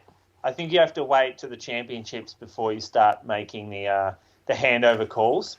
He's retired a few people in the last few weeks, Moose. Yeah, he's quick on the gun. He's seen it before, though, through his own career. He knows what an aging body feels like, but it's showing potential to happen, which is really exciting. But let's wait till, well, firstly, let's wait till World Indoors, which isn't a big deal. But if our guys, if the others get there still, right? Like Ollie and Stewie are obviously trying to run qualifiers for it. Do they have them yet? No. Question? No. So we've got, like, obviously. Did Ollie get the fifth? Didn't Ollie run 3:35 last week? Was that not a qualifier? No, I think it's like 3:33. So, Yeah, well, okay. I mean, if they're not there, then we're calling it a changing of the guard. If it's something that they were focusing on, but I think the real observations and conclusions might come from Tokyo in August. Yeah. I think it's No also chance. hard. Like, indoors is obviously a bit of a niche. Like, you know, all these Aussie records going down, but traditionally there haven't been a lot of Aussies run indoors over the last 20 years. Like, it's a relatively new thing, Aussies targeting indoors. That's right. But do you reckon Mottram's 5K outdoor record goes down this year? Yes, I do. Yeah, I do as well. I just think these boys, like, if Kai's running 7:30 for 3K, knowing how strong he is over the longer stuff, I think that 5K record's going to go down. Mid-September, World Champs. Mid-September, not August. Yeah. So it's a long way away. Anything else from the men's 3K to go to the women's? Go to the women's. This was a good race too. Yeah, so Jess Hull was in this race after having pulled out the week before with sickness. So Whitney Morgan got the win here in 8:28.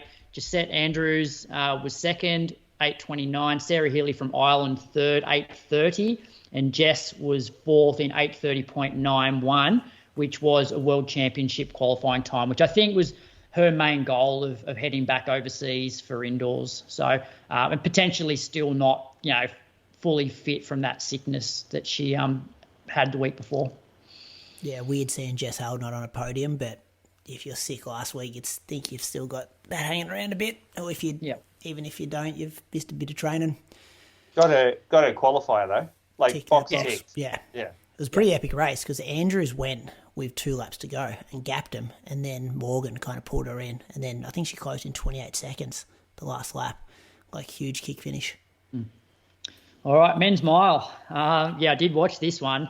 So pacemaker, and then Nagoose pretty much settled on the pacemaker. Pacemaker dropped out, and he just kept going basically. So it was a pretty impressive run, given that he did do a lot of the work. So he won in 3:46.63, which was a new world record. The old world record was held by Kajelcha, 3:47.01. Hobbs Kessler, 3:46.90, so also under the old world record, and Cam Myers, 3:47.48, which broke the Australian indoor mile record, which was like 3:50.8.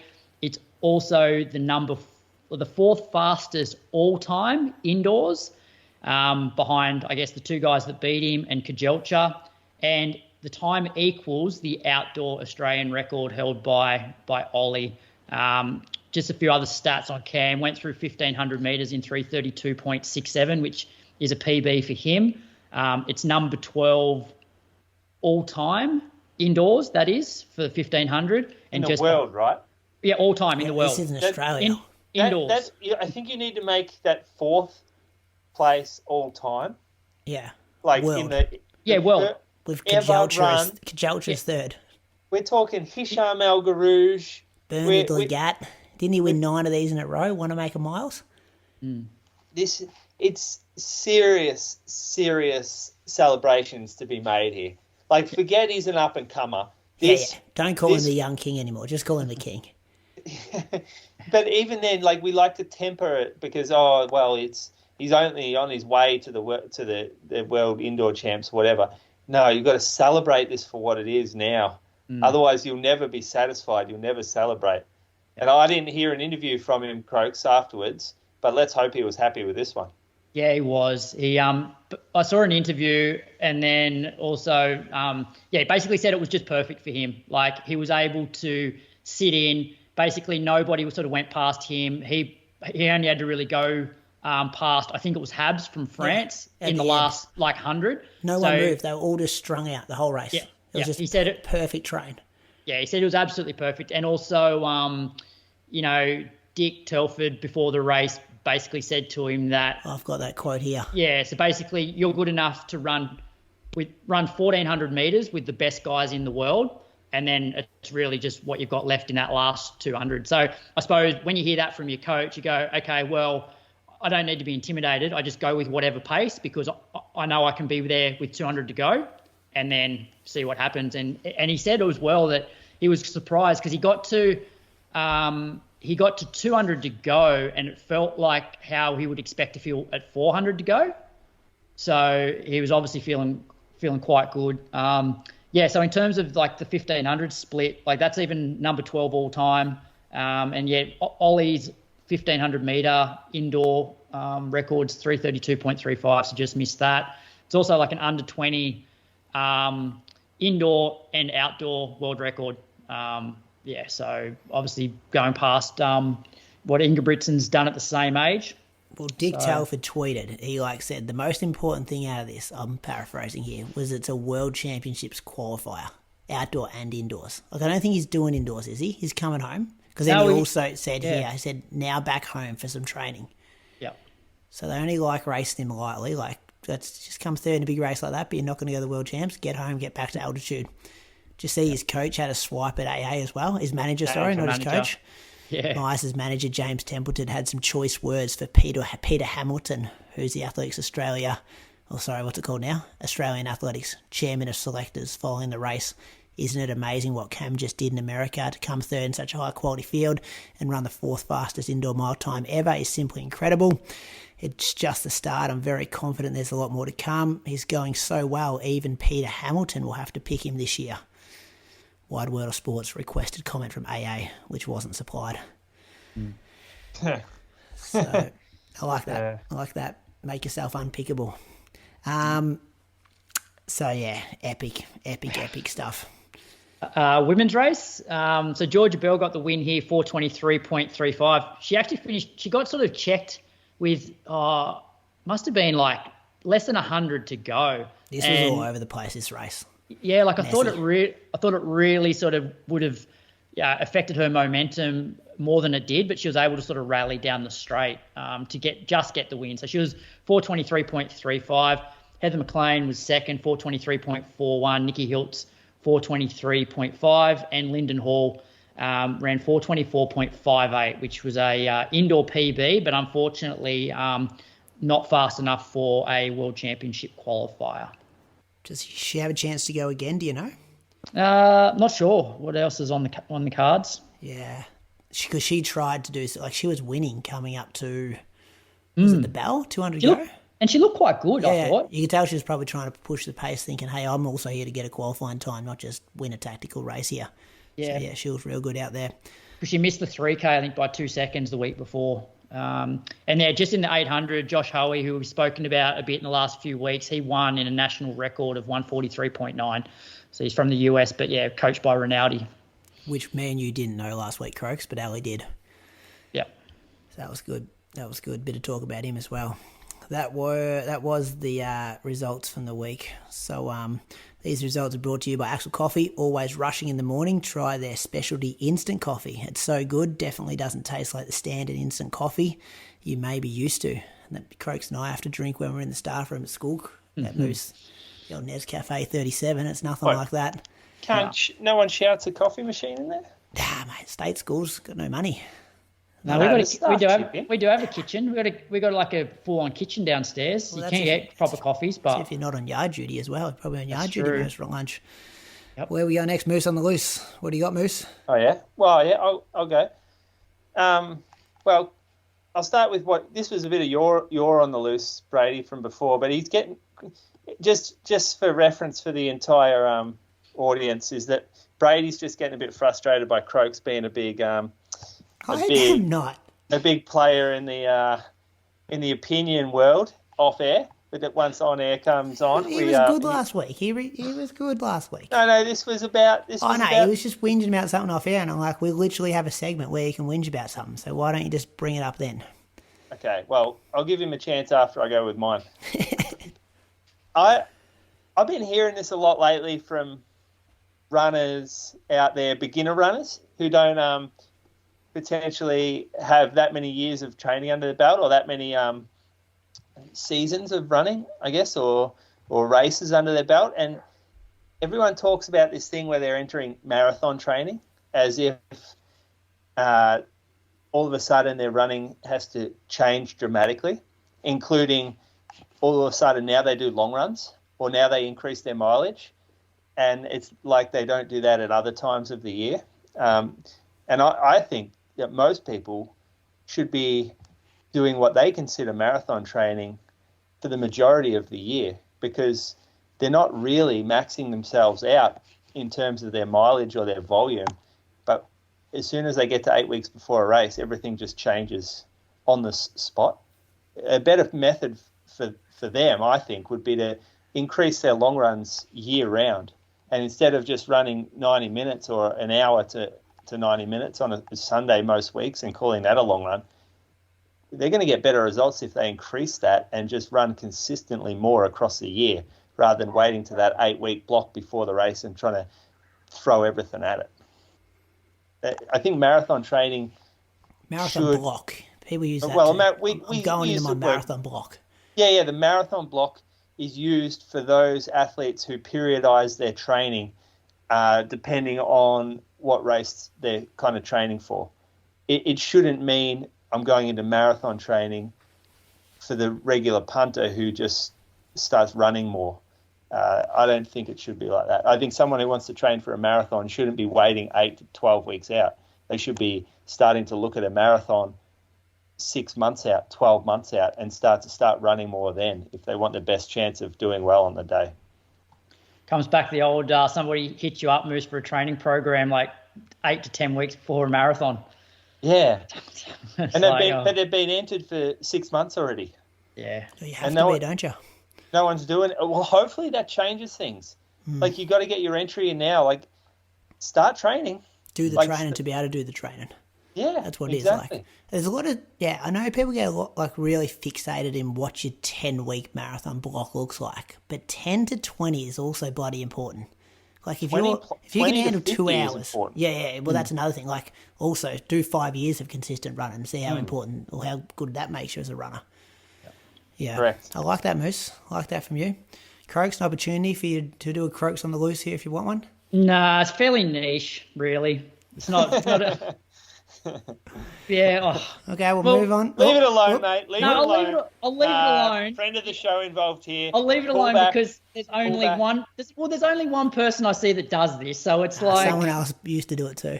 Really? I only know one person. No, so we probably want to stay on the good side of both these people. I'm thinking about. But anyway, got some whispers / more running news / Brady's talking topics. Tim Vincent changed his Instagram bio from Saucony to Asics Boys. Did you notice this? No announcement yet, but there's been some changes. Thanks to my whisperers for sending these screenshots through. He's a 209 marathoner. Didn't Tempo Journal put out a thing saying Goddard joins the team of Tim Vincent and others. Oh, did they? Or like, yeah, I saw a photo of him on the actual. Was that? on the Yeah, Goddard actually, I post. think they did. I think that was. Yeah. Let me just recheck the Instagram post there that I've got that right, because I'd hate to get that wrong. But yeah, I'm pretty sure. And because he's with that, is it LSKD? LSKD, or LKSD? yeah. No, LSKD. So I was wondering how that fits in terms of, because obviously ASICs have apparel as well as shoes. Maybe he's just got to wear shoes. Like a Lululemon deal. Do you reckon they're going to bring shoes out? Well, yeah, if Lulu were to have race performance shoes, you mean? Yeah. Well, yeah. Oh, no, I think it's in the works. KSD, like. Oh, if they were to bring shoes. Yeah, like. Gets Because messy for they're Timmy. getting big now. That company is massive. Like you need to be a massive company to bring shoes out. You can't do that while you're growing. Brian Beckstead, he was talking about the prices involved, wasn't he? Well, yeah, that was serious stuff. So keep an eye on that one. Talking about ASICS, what do you think of the promo? The launch of a shoe last week. Reese Edwards and Leanne Pompiani running on a treadmill in a hot air balloon. Creative. Bit different. Got people talking though. I liked it from ASICS. I liked it. Yeah. Do you reckon they all got the email, like who wants to go up? And Reese is like, pick me, pick me. I know, it wasn't. Who have they got in Melbourne? Oh, you'd fly Sam Clifford in, wouldn't you? Hour drive for Andy Buchanan. Who else is? Liam Buden, fly him down. Good question. Leanne and Andy went. Leanne and Reese were the athletes. Izzy in South Australia. She'd be good in a hot air balloon, wouldn't she? Enjoy Doesn't that. Hopper insert himself though? Sam Hopper. He's the friend of the biggest show. inserter I've ever seen in my life. It was good. That That, bloke's there, that takes them Sunrise, front bumps. the TV show was up there. Yeah. It's a pretty big deal. Yeah. No, he finds a way into everything. He's up there. There's three athletes: Sam Hopper, Reese Edwards, Leanne Pompiani. He's photogenic. That's why. He looks Wasn't good. great prep for Reese with the 5K frenzy. Yeah, he had a shocker. Oh, what's didn't he, the happening next to day? those? What's happening to those mango boys of yours, Brady? Of mine. We're not seeing a ton of great results come from the Albert Park Lake. Yeah, we've spoken about that before, haven't we? Maybe it's a trap train around there. Man, you did a workout there and then had a shit race. We did. We did a workout with them. Yeah, and then we all had shit races. Oh, Dave Ridley ran all right that day at Osaka. He had an okay one. Strava algorithm, boys. I'm having troubles. Someone said to me, you can change your settings so you see it in chronological order. But I swear they just choose what they put in there for me. I miss shit all the time on Strava. I just wish they would show me every person's running who I followed in the order that it happened. You guys have battles like that too? Never really looked into it or cared that much about it. I just feel like just I'm not missing on it. stuff. Yeah, I'm not on it. I bad look guys for, to ask. Yeah. Bad guys to ask. I will come back, and I do. I just search now for my athletes. I just type the name in, and they actually got a good search function. Yeah. It's pretty good. Yeah. Oh, well, I can see my athletes on Final Surge, what we use, but then it's Archie's brother the other day, his cooldown came up in the Strava feed, but not his actual workout. And I'm like, Probably already saw his workout, though. No. So it only shows you it once, and then it puts it to the back again. well, so then if I refresh the app, it goes, bang, you've already seen that. I'll give you something Yeah. different. It's kind of like Instagram, I think. Yeah. And is this phone app or desktop This is computer? phone. Because I hardly ever use the app on the phone. I pretty much always use the computer. Yeah, because you don't pay for it, so you can't see your splits. He's old school. I'm a paying member, and I know don't write in say change your settings because I've tried that. Still doesn't work. I'll save a couple of these for next week too, boys. But Com Games, this is just another news item, changing from the 1500 to the mile, and Don't like also it. cutting the marathon. Don't like either of them. Does it matter? 15 mile? It's like I just don't AA like changing it. their name. Nothing changes. It's a 1500. It's been the 1500 since when? I don't know, 70s? but then 60s. But I suppose if you have to look at it, like how at least having a mile and no 1500 is better than what they're doing to the marathon. Just Like- cutting it totally. Yeah, That's Yeah, I mean- sad, isn't it, for us marathoners? yeah. What a I used history. to and love watching the Com Games marathon. That was fantastic. logistical nightmare for a event like a championships they're trying to scale down, so you can see why. But also it. I it get brings the punters into you. Like you get out on the road and all of a sudden the community can see your sport. They don't need a ticket. Probably Yeah, just pisses free. off the local community with the road closures though. But you know what? It showcases the city. And so from a tourism aspect, like you got a good course, it shows your whole city for a full probably 3 hours when you include both races out on the course. And you got the drone footage. You can do it like the tour where you do little clips of the local area, like little side stories about the landmarks. You can take them on a tour of the map of the town. Like they could do, it's a great promotional method for the city. So yeah, it may be a logistical problem, but I reckon it's good in the long run. Also a cost point of view, like, these games are to be done on the cheap. So if you're trying to shut down major roads for an event where you've got 10 men and 10 women. Did you see they shut down Bowman as well, the Nike group? Today. Yeah, they got 3 different. Someone just sent it just then as I was talking. They're setting up 3 new ones though, aren't they? Not sure. They are. Yeah. There's one in Oregon. I'm probably going to get this wrong. Mike Smith's got one up in, where's he, Flagstaff? Yep. There's one somewhere else as well. Pete Julian, is he Colorado? Maybe. Should have researched that before we started talking about it, but that's all I had for the week, Croaks. Let's go listener question. All right. This episode's listener question is proudly brought to you by Precision Fuel and Hydration. Take your nutrition to the next level. Check out the link in the show notes for their free online planner to nail your fueling and hydration strategy, or even book a one-on-one consultation. Visit precisionhydration.com. Now the question. Hey guys, I just wanted to reach out and say I've been listening to your show for the last 3 or so years and have always loved it. Plus, it has gotten me through some grueling runs. I have a question relating to load and injuries. It's probably pretty big and broad, but just something I'd be interested in hearing a discussion about. I'm 24 years old and came from a background of ballet dance. Got into running properly about 4 years ago. I was never injury prone until I started running, and since then have had multiple injuries, including a stress fracture of the hip that I'm just getting over. Is this all related to load? And if so, how can you still be a good runner without high training volumes? Or do you need to transition your focus to shorter distances? Is there a point where you should accept you may not be cut out to run long distances? Or is it a matter of still being new to the sport and needing more experience? And that question comes in from Sarah. Didn't write his own this week, Moose. Hear that last week? Yeah, I did hear that. Geez, he wrote that and then he also wrote his answer. How is that? Spent the week writing his answer. No, I thought it was a good chatting point, and I love how back to Sarah. I love how Brady's like, oh yeah, no, I was just going to run 200k weeks every week till Ballarat. Well, last night on the monthly, I'm doing double threshold until I woke up from an essay from Jordan Donnelly about how that might not be a good idea. But back to Sarah, boys. So she's been running for a while. She's been listening to us Not for really. the last... Well, she's been alive 24 years. She's only run for 4 of them. 4 years, yeah. But you see a lot of people picking up the running bug shorter than 4 years, though, who get injured in their first 6 months. Just break it down a bit. She said, I'm 24 years old. On Strava? Let's see a bit of data. No, you don't need to. She doesn't want that. She wants some privacy. No, I just was thinking how many Ks a week she's doing.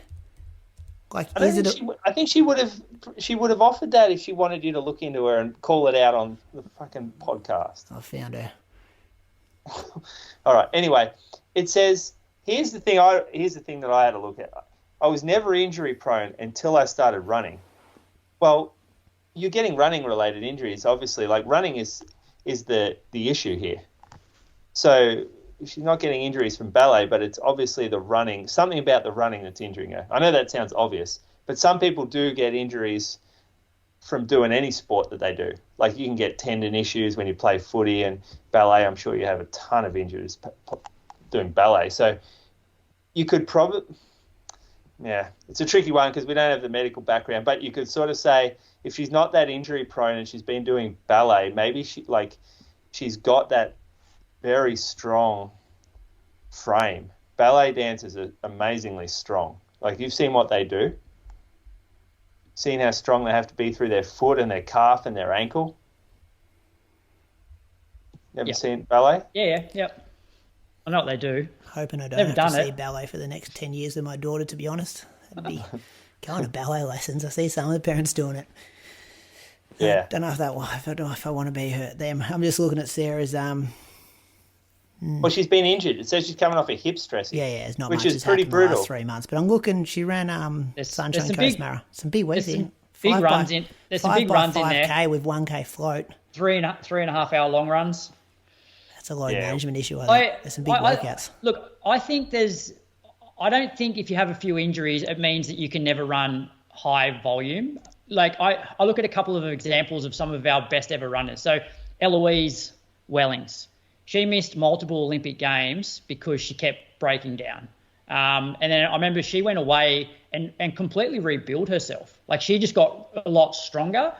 Lisa Waitman, she had so many, and I'm pretty sure they're all bone-related injuries as well, early on in her career.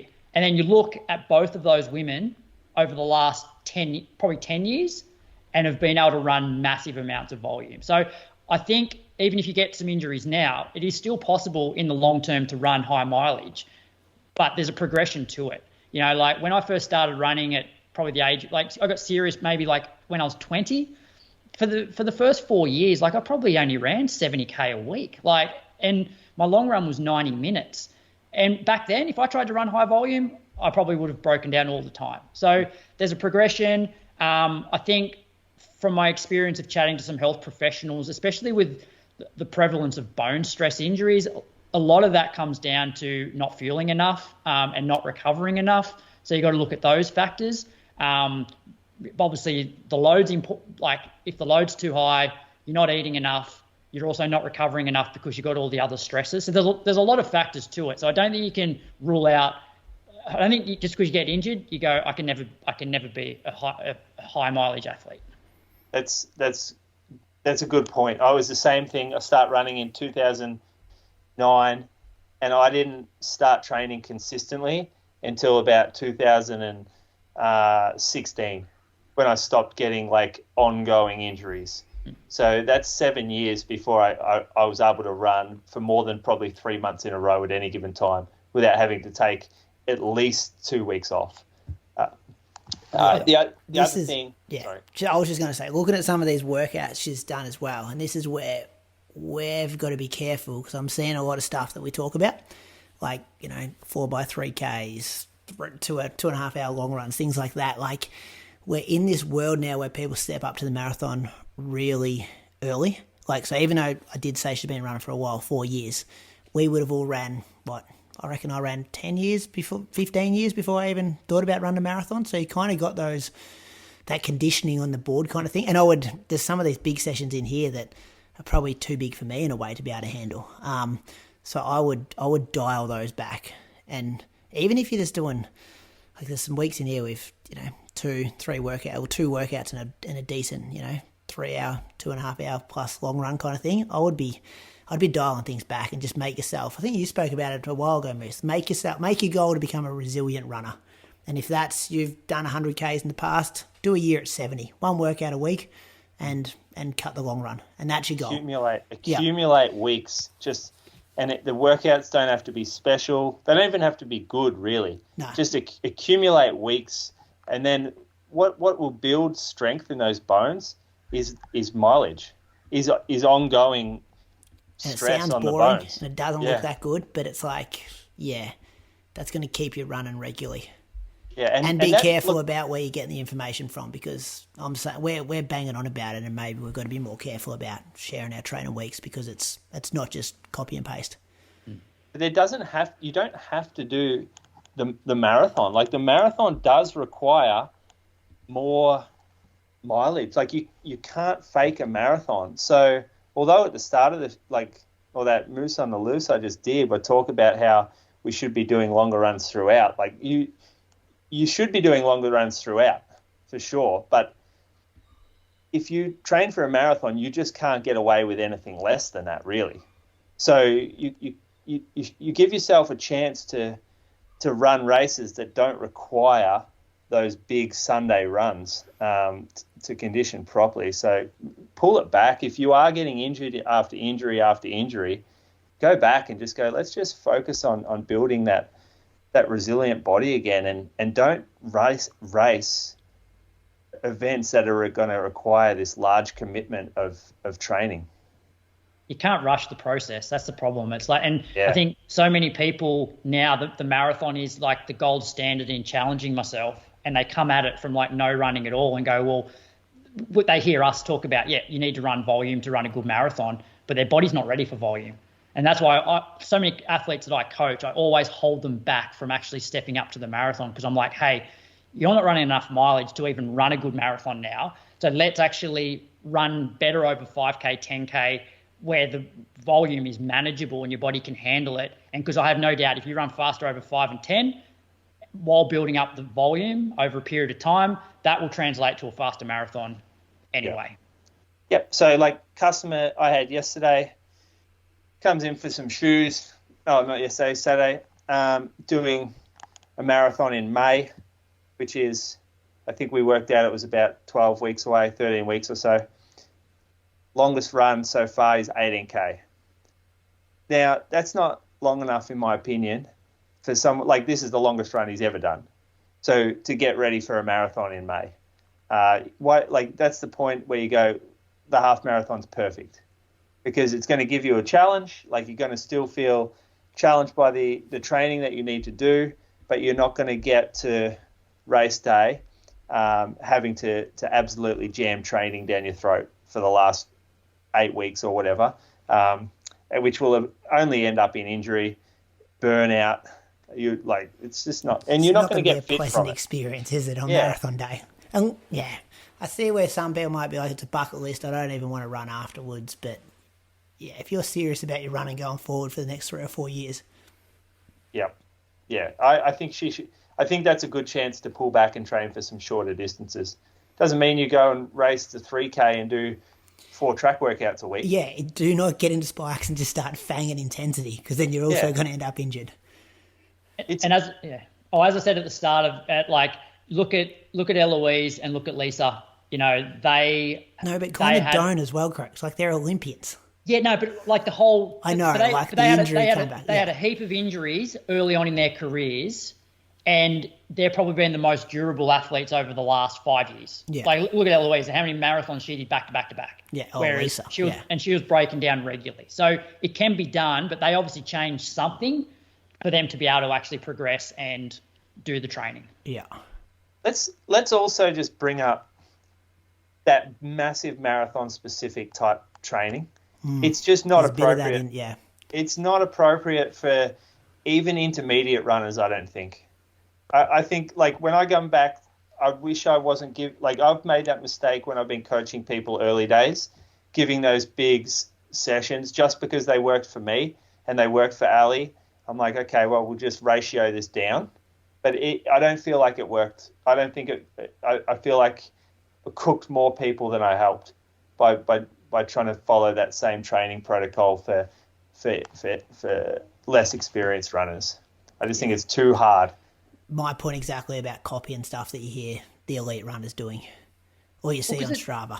Yeah, because the amount of time that they're out there for those sessions is way longer than what we are or what the pros are doing. And that's why, like, for some of my slower runners, like I'll never prescribe a session or a long run that's over 3 hours. Because I'm just like, it's just going to break you down. Like, you just basically have to get through the marathon as best you can off a long run that's 2 hours 45. Yeah. Yeah, Sarah, I'd love to know, if you want to do some homework and get back into wherever you sent this question to, how many times did you run over 2.5 hours in your build-up for your recent marathon? Because just having a quick look through our Strava, I reckon it's... Whereas I asked that same question myself pre my marathons, and it might be 3 times, 4 times. Because none of my marathon-specific workouts are that long, and you might only do 2 or 3 long runs that are that long. You've also... and I'm ready for that. You're also the worst performing marathoner on the show. Yeah, but I'm don't follow your train. But what's the difference between 2:14, 2:16, 2:17, 2:19? I reckon they're all kind of the same. Like you said before with the 5Ks, 13, 14, 15, 16. Well, when you send someone out, send an inexperienced runner out for 2.5 hours, that is a lot of stress on a new runner. Then you start to try to tell them to run it at faster paces. Oh, burnout. Like, that's just not happening. Do 4x5K in the middle there. Yeah, shit. Yeah. Like, just get the time bank the time in the legs. Don't underestimate recovery and nutrition. Yeah, you're also 24. Like, your best running's probably 10 years away. Croaks has a few kids that are 24. Like, that's how young you are. You were like, that is so. There's so much fun to be had still with your training and your running. Like, it's sad to think that you're going to miss big chunks with bone stress injuries. Like, you're going to enjoy. Number one should be enjoying your running, and you can't do that off the sideline. So make sure you're running enough to enjoy your running. And that's coming from 3 blokes. 0 bone stress injuries between us. It's true. Not one. Think about him. Yeah, Pretty good. you and Croaks have had other issues, but no bone stress issues. Yeah. Well, when Croaks was getting injured, they didn't even have MRI machines, so you couldn't tell. Thanks to Precision Fuel and Hydration, I'll do it, Croaks, because I rely on their products, like the reuse sealable 90-gram gel for my long run. Had one yesterday, and plenty of elite athletes trust them too, including Olympians and ultra runners. Visit precisionhydration.com and use the code. I'm going to say this slowly because we get so many DMs every week what this code is. Inside Run 2025 for 15% off your first order. I can't wait to start using the gels again because it means I'm running long runs. Yeah, can you just send me your box, Moose, when it arrives? You want me to place an order for you? Yeah, that'd be good. I've been smashing the hydration tablets, actually. That's been like when it's been hot weather, just making sure I'm having those. What's coming up, boys? What are you doing between now and next week? Croaks, what do you got? I'm doing Road to Ballarat Wednesday night with Jason and I missed Jason last week. Special 217 man, and good fun. I'm going to do a light workout on the treadmill tomorrow. Actually, probably some maybe K reps, controlled K reps. No intensity K reps. Yep. Good. Moose, what's happening in your world? Going to go for a bike ride tomorrow, and then I'm going to. What am I going to do? Shoe geeks on Wednesday. Yeah. Give us some business chat. What's up? What is a bit of hype around that new Nike one? The Nike Peak Premium, they're all gone. They were a real hype shoe. I think a lot of sneaker collectors bought them. Oh, did they? We got Does that you piss kind of you get off when a feeling. that happens, or you don't worry? Just you get the money in your bank account anyway. Yeah, I don't mind too much. I mean, if it was a real, there's still a little bit of debate about how much of a running shoe that will end up being in someone's rotation. Like, it's certainly got performance benefits. I had a Nike Zoom call last week where Elliot Heath, our friend of the podcast, actually, Patron supporter. Yeah, well, Big Dog got on and he talked to everyone in Australia, all the retailers. They all got on. So where he talked about the performance benefits of the shoe. So although it was heavy, it still had like the highest energy return of all the Pegasus models. So there is benefit in that shoe, but yeah, it's still kind of heavy. It looks when a shoe looks that good, the lifestyle market's always going to pick it up. Yeah, okay. But if that was, say, you sold it out real quick and that was an Alpha Fly, you'd be like, shit, that could have gone to people I know who want to use it for marathons, not collectors. Yeah, there's an upcoming shoe launch. It'll be one of the biggest launches of the year. Only 3 stores in the country getting it. I'm not allowed to say what it is. 3 stores in the country, we're one of them. And no online only. It's going to be in-store only sales of that shoe, which means you're going to have to be there lining up on the day. And that is pretty cool. There'll be people lining up for it too, I can guarantee you. What brand? Not saying, can't say. Does it start with N? Can't say what brand. P. Can I buy a vowel? Yeah. P. Oh yeah, I get P. Do you do Puma? Yeah, do Puma. They've actually got them. So like a bit of shoe geek chat. They have 3 really good shoes. I like them. Magmax, Magnify Nitro 2, Deviate Nitro Elite 3. They are like that their ratio is very good. I've heard that actually. I like it. And they're 2 training shoes that I think are the best. The Magmax, bigger shoe. You'd probably like it, Croaks. I'd probably get a pair. Why don't brands like Puma promote this stuff a bit more? Like, I don't know that many people that runners that run in Puma. Like other than the pros. So this is the same question I've got for you, Moose. Like I really want to, because I'm just like set in my ways. I'm like, all right, Vaporfly works for me. Got a few pairs in the shed, all good. Like, you know, part-time school teacher, got a couple of mouths to feed at home. I can't really. No, I'm serious. I don't really want to take a risk on being like, all right, here's $350 to try the Puma version of that shoe. Yeah. Or so I'm like. So I'll just stay with my safe option. This is the benefit of having a running store. Yeah, I need a specialty running store near me. Yeah, that's right. You really do, because say you come in now, the brand's race shoes are well stocked. It's not like they run out immediately anymore. So you could come into our store tomorrow and you could put on the On Cloud Boom Strike. Well, that is actually one I've tried. Thanks to You've got that, yeah. You could put on the Puma Elite 3. You can put on the Vaporfly 3, the Alphafly 3. You can put on the New Balance SC Elite, the Saucony Endorphin Pro, the Saucony Endorphin Elite, the Mizuno Rebellion Pro. And you can put every shoe on. The Edge one, the Asics one Andy Better broke Speed the record Edge in? and Sky, both models. No Adidas? Not yet. No, not yet. You got an Evo 1 somewhere there?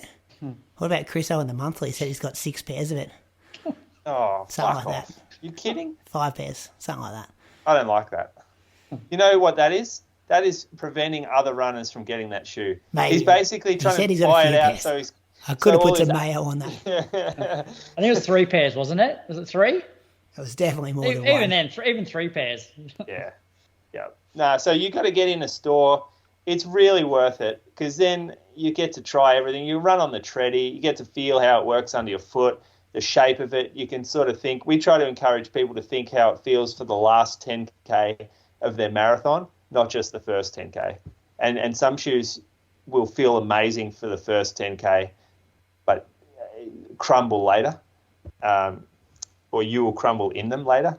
Whereas some of the shoes now are a bit more marathon friendly, and that's what you get to feel. All right, got to get down there, Croaks. Get down there, mate. Pick up your Nova Blasts. Oh, yeah, they're still Stick there. them out the front of my fucking porch. Little fucking midget shoes. Go down the local Kinder and donate them to some kid No, down Pia there. wears them to Kinder. That's how small your feet are. Yeah. That was my joke that you just piggybacked on. All right, we're done, boys. See you later. Do it all again next week. Good luck with Shoe Geeks, Moose.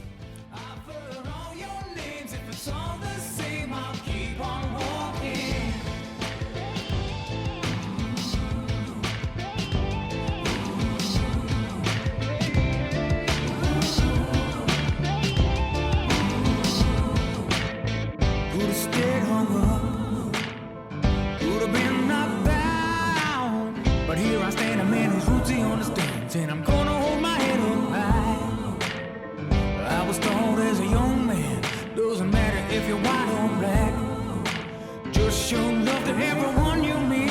Doesn't matter if it